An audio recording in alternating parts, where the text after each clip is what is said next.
didn't even play shortstop his last 5 or 6 years of it. That wasn't his choice. No, that was Derek Jeter's choice. Because Derek Jeter chose to be better and not a cheater. He couldn't have. If you looked at how much weight he put on and his hip problems the last 3 or 4 years of his contract, it fucking blew, dude. Do you think Michael Young couldn't have played shortstop his entire life? Michael Young ended up getting moved to first base and utility and DH and water boy at one point. The other teams had shortstops. No, it was because he was declining at his position. He moved because Elvis Andrus came up. Yeah, and he was on his way down. They moved him to third, and then they moved him to... And then Kinsler, and all this... It was because you want to give room for somebody. He was not declining. He was declining. His bat was still there. Bullshit. All right. I'm just saying, his offense was there, but his... Okay. Kella and Diekman are good relievers.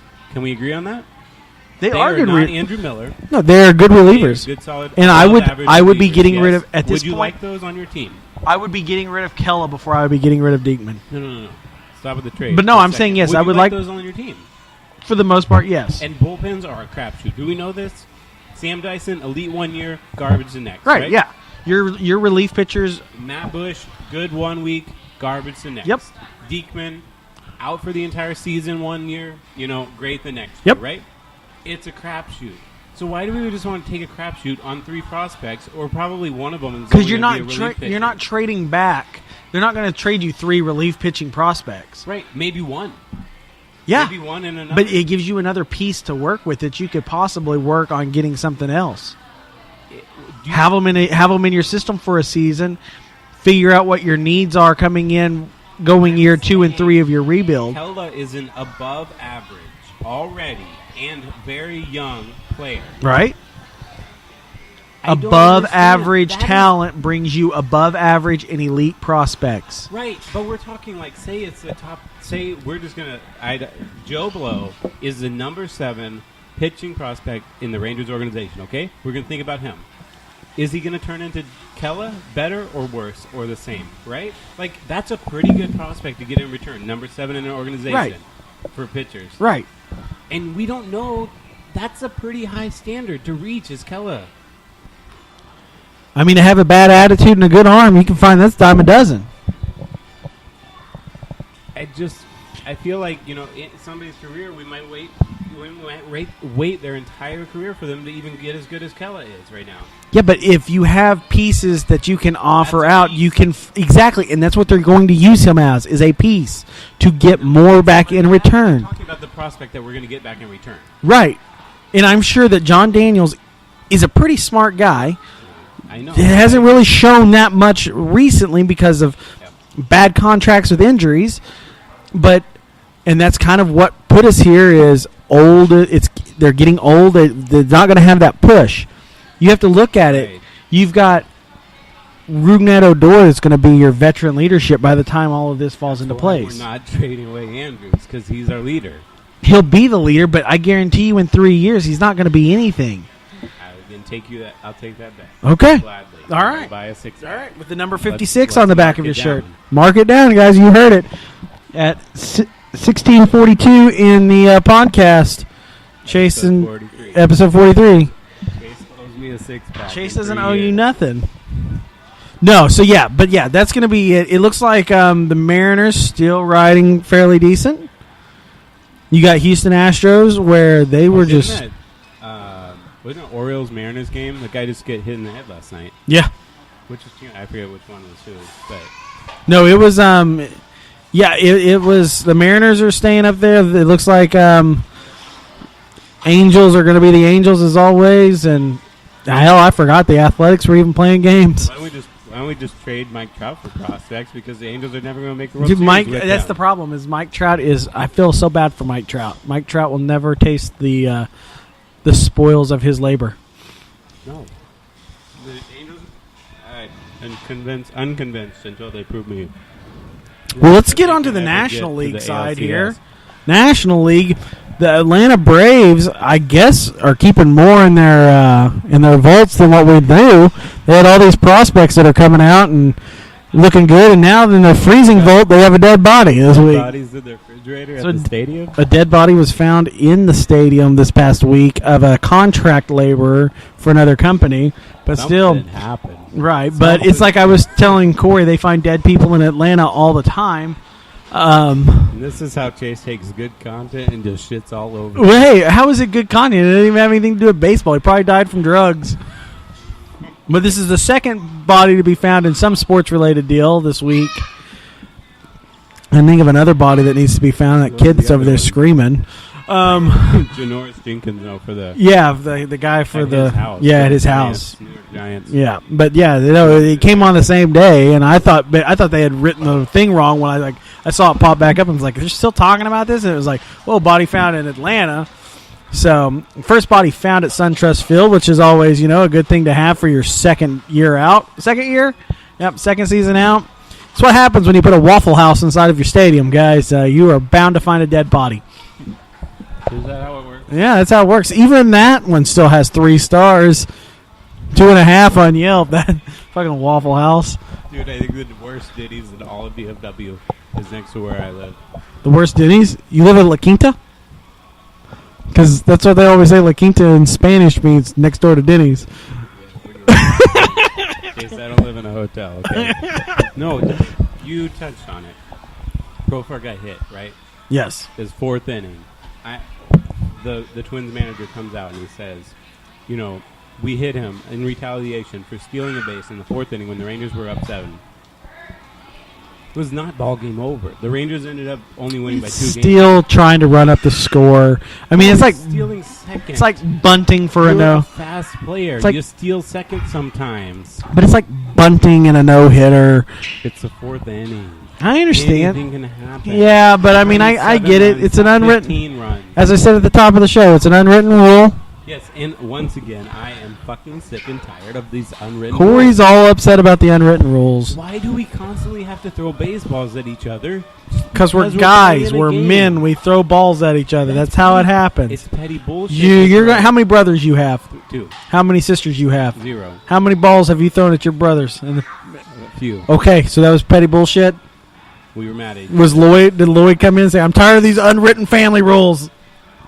Gosh darn it! If you are a professional baseball player and you can't take being down a few runs in the 4th inning and you're going to throw it at somebody instead? Okay, and you can't in football. You can't handle somebody getting in your face anymore. Do we only run the ball even if it's 3rd and 15? Do we only run the ball if you're up by 21 points in the 3rd quarter? Most of the time, if you're the Cowboys, that's the only thing you can do because you have nothing to throw to. I'll take that bet. Yeah, he'll take that one right there. No, it was stupid on their part. Plus with Profar's attitude and just stupid look on his face, I could probably see where they would be offended by it. I'm offended by it. Hit 3 times in that game. Good for him. You know what that means? He can't get out of the way. He ain't got no reflexes. Why were they even trying to sell him as a shortstop? Baseball will never be as big as it once was because of this petty bullshit. I'll tell you what, baseball and hockey are the only 2 sports that you can still police yourself. Police yourself like you're a whiny little baby. So you would rather him? So you'd rather him go? You're beating me too bad. I'm gonna throw a baseball. So you'd rather him be like the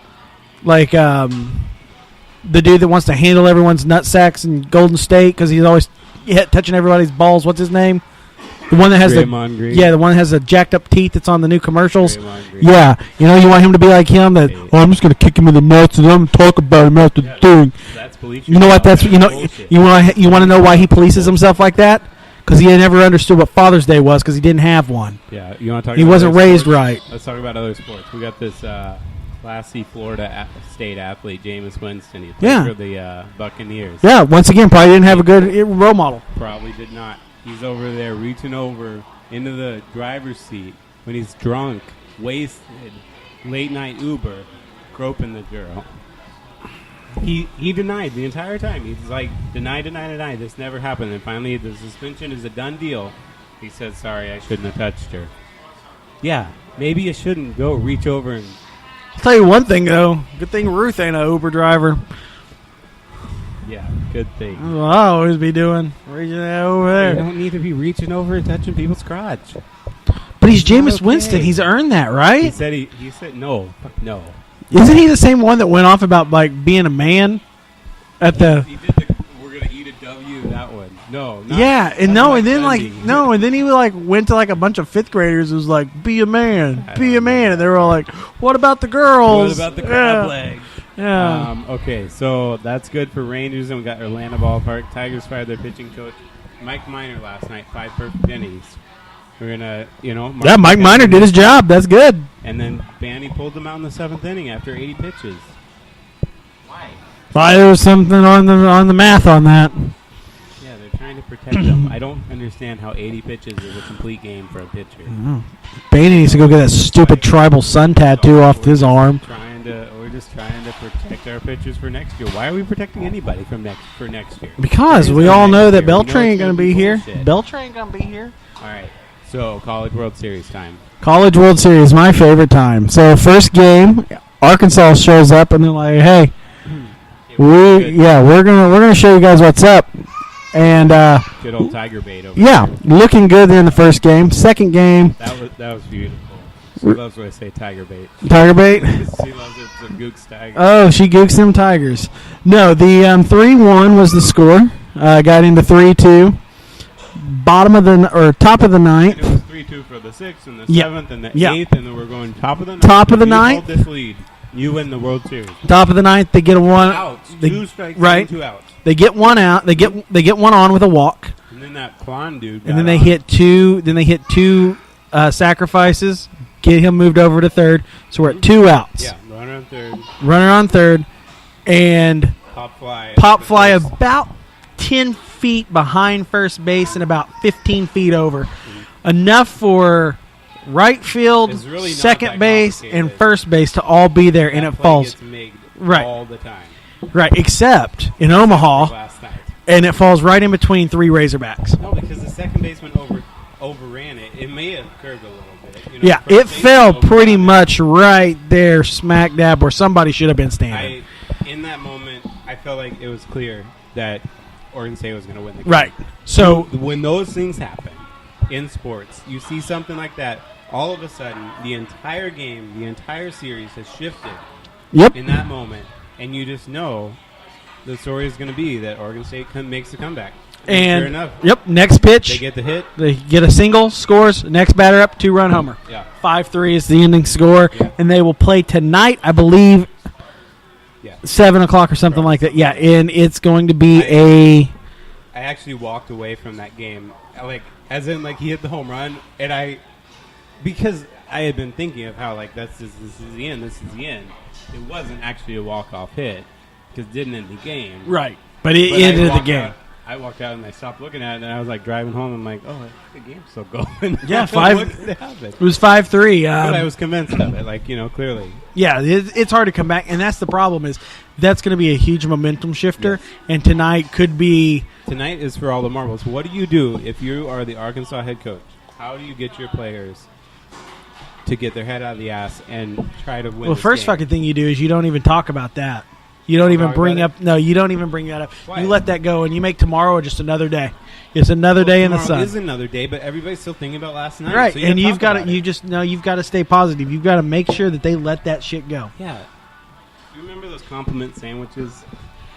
Yeah. From back here. Yeah. So you say, look, we won the first game. That was great. We had a lead in the second game. That was great. You know what? Everybody knows it. I knows it. We shit the bed. We lost the second game. It was terrible, guys. It sucks. You're forgiven. Everything's okay. Let's win, and nobody will think about this and again. That's it. That's what you have to do. You can't address it. You can't focus. And I'm sure it got addressed last night. And that's the thing is you address it. You address it after the game. You get everything done. You give them 5-10 minutes to think about it, to be pissed off, and you move on, and you bring back that same excitement that you had as the first game. Yeah. Well, I would just like some boo pig suey. How about no Arkansas win? You don't want Arkansas? You want the Beaver? You're Razorbacks to be proud of themselves. Oh, so you want the child molester to be proud of himself? There we go. That's on the record. Corey would rather a child molester win the College World Series than people from Arkansas. You heard it here. I don't think that's what I just said. That's exactly what you said. That's the only other option you have. Roll the tape back. We'll roll the tape back, and you said you don't want the Razorbacks to win, but you want a child molester to win in Oregon State. He didn't touch no Beavers either, or I guess he was, but it doesn't really matter at this point.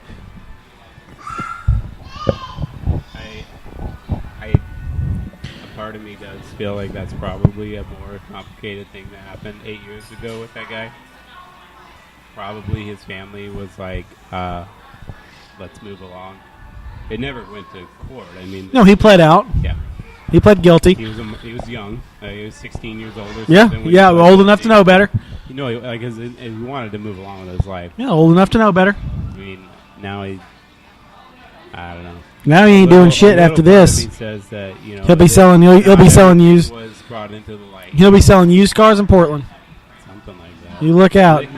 Do they hire that at a used car? I don't know. They're usually a little bit stricter than other places. All right, what else we got? We ain't got much else to talk about except for that trade deadline.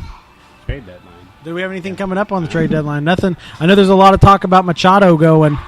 It'll be very interesting to see where he's at. Machado's a chump. Yeah, I wouldn't mind seeing Machado get hit in the head. Fucking time. Play the Tebow time. Our God is greater, our God is stronger. God, you are higher than any other. Our God is healer, awesome in power. Our God. So here we are now with Tim Tebow time. Corey has been up my ass. I woke up one morning to a text message from Corey about the Timothy Tebow is apparently making some waves. He is making waves. Dude, it's been a while since Tim Tebow has been irrelevant. Remember how he got better every single time he got moved up? Remember how now, in June, he's sitting better than the first part of the year over at the Binghamton Rumble Ponies? Yeah, the Rumble Ponies selling them tickets. Yeah. And he's like hitting 400. Right, and this July 3rd, actually, they're doing a King James Bible giveaway in honor of Tim Tebow. July 3rd? Yeah, July 3rd. Just Yeah, it's pull Tim that out Tebow of Bible your time. Whatever. And he's gonna do some reading too Doesn't before even some light care about reading. This show anymore. Tim Tebow time was the best thing we ever had going for this. Hot or Not was the best thing we had, and Corey scrapped that because of the song. Well, okay, Hot or Not. Ready for Hot or Not? Not yet. Well, I want to hear about this Tim Tebow. Yeah, you know who's hot? Tim Tebow? So, boom. This is Hot or Not and Tim Tebow time. Nah, he's proving himself in Double-A. He's hitting as good as he ever has. His numbers are not just like Tebow good. We're not talking about, you hit 270, you've only ever hit 240 before. No, he's hitting over 300. I think he's got an OPS of 850 or something. He's doing well. He's got the skills. He's got the work ethic. He's going to be in the bigs by September. I mean, let's not push it that far. Well, Let's just Mets- say thank the God he's in the Mets. Yeah, the Mets shit their pants again, right? Because they were pretty good for a second. Everything About is on the 1 week. table. Mets says everything is on the table for the annual garage sale. And then if you look at the standings, the Mets were like even with everybody, and they just nope, absolute garbage, right? So, I think Tebow has a chance. He's got a chance. Speaking of minor league baseball, if that's all you've got to contribute to this, The minor league baseball, yeah. Wilmington we'll watch some Rough Riders. Rough Riders baseball party at the yard every Thursday home game. Be checking it out. It's $10 to get in, and it's $1 Dallas Blondes and domestics, $2 craft beers. And I want to say for $29 or $39, you can get all you can eat food, the dollar beers, and you can float in their thing. And the pool honeys that I have seen over there, you definitely want to be floating. What if you're so fat you float really well? You think they'll still be? Those hotties will be using you as the flotation device. That's a good strategy. That, in fact, is Stace's strategy. That's my strategy over there. Otherwise, fucking white CeeLo Green out there. Tell you what, I've eaten a lot of pizza. Checked out, so I've eaten a lot of pizza in my day, but I have never eaten pizza that splits right in the fucking middle and not like down the seam. Like I'm talking like straight across. Vegan dough. But no, definitely, this coming week and the weeks coming forward, there's going to be a lot of talk with, trade deadlines and things like that. There's been a couple of people I've heard just watching games on TV and stuff. Can't even think of his name now. The old guy that does all the announcing. Peter Gammon? No. Kirchen. Tim Kirk? Yeah. He said that he spoke with a GM and said this is the most chatter he's heard this far out from the trade deadline than ever before. Well, it's because the teams that would be the buyers have clearly demonstrated that they're the best teams. Right. Like, there's been no ambiguity. It's simply if you want to make yourself even better. Right. It's black or white this year. Yeah. No, There's clearly 3 teams in the AL, and there's clearly, 0 teams in the NL trying to win it all. Right. I did hear, though, and it was kind of an interesting idea, and I was kind of thinking about it on the way over. And I was actually listening to another baseball podcast, the new one, Baseball and Chill, Scott Boras and Kelly Nash, which thanks for replying to my tweet there, Kelly Nash. You listen to Scott Boras? I listen to Kelly Nash because she's got a real soothing, sexy voice. Like, she's going to narrate my audiobook when I release it, called If You Can't Beat 'Em, Cheat 'Em. Be looking for that at Barnes & Noble. It'll be exclusively released on Nook. I think Chase's audiobook is going to be If You Can't Beat 'Em, Beat 'Em. Right. There's no I in team, but there's an I in win. But Kelly Nash and Scott Boras' second episode, they had Joe Girardi on, which really don't respect his opinions, but he did have an interesting idea for trade deadline. Have the normal trade deadline July 31st. But when you do the call-ups in September, allow 48 hours of non-waiver trades. I mean, there already is where it's just like the trade, where you don't have to clear waivers. Yeah, you don't have to clear waivers or anything. Second one really late. Just a second 2-day little window where teams that were, right there on the cusp, didn't do anything, got a few wins in. Now they're looking at a wild card spot, especially now that they have 2 wild cards, so you have 5 teams on each side going in to the playoffs. Give those guys 2 days to really see what they can do. Or you've got that team that's a half game out from that second wild card deal. It's running neck and neck, and they just need that little bit more. Let them open that up. Let them open up a 2-day deal. A 2-day deal? 48 hours. Hell, even do 24 out. No, I'm saying, let's look at it this way. Let's say at the trade deadline, your team is 8 games out. Weird, I think. Yeah.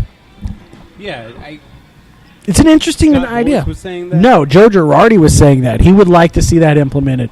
A 24 or a 48-hour opening back up where you could do non-waiver trades. Cool.